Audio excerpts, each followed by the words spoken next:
ગત રોજ રાંદેર હેલ્થ સેન્ટરની અંદર અમારા દ્વારા ફરિયાદ કરવામાં આવી હતી કે સ્ટ્રેચર નથી, તો તે ચકાસવા માટે અમે ગયા હતા કે સ્ટ્રેચર છે કે નહીં.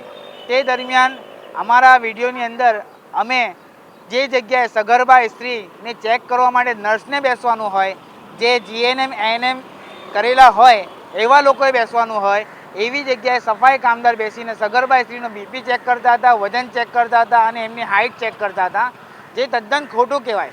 કારણ કે બ્લડ પ્રેશર ચેક કરવું એ કોઈ નિષ્ણાંતનું કામ છે. એની અંદર કંઈ ખોટું લખાઈ જાય તો એ ખોટાના કારણે ડૉક્ટર ખોટી દવા લખી આપે અને બે લોકોના જીવની ઉપર જોખમ આવે. એક માતા અને એના પેટમાં જે બાળક છે એ, એટલે કે મેડિકલ નેગ્લેન્સી થઈ શકે એવી પરિસ્થિતિ હતી. એટલે લોકોના જીવ જોખમમાં છે.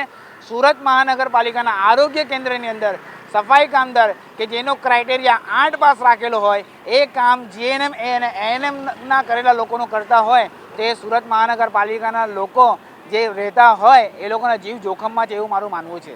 અધિકારી ટંડેલ સાહેબ સાથે મારી વાત થઈ. એમણે જણાવ્યું હતું કે આજે ભીડ વધારે છે એટલે એમને હેલ્પમાં બેસાડેલા છે, પરંતુ વિડીયોની અંદર જેવી રીતના જોઈ શકાય છે એ તદ્દન જુદી વાત છે. આજે પણ જ્યારે હું તમારી સાથે વાત કરું છું ત્યારે પણ એ સફાઈ કામદાર એ જ જગ્યાએ બેસીને સગર્ભા સ્ત્રીઓની તપાસ કરી રહી છે અને હું જાતે હમણાં જોઈને આવ્યો છું.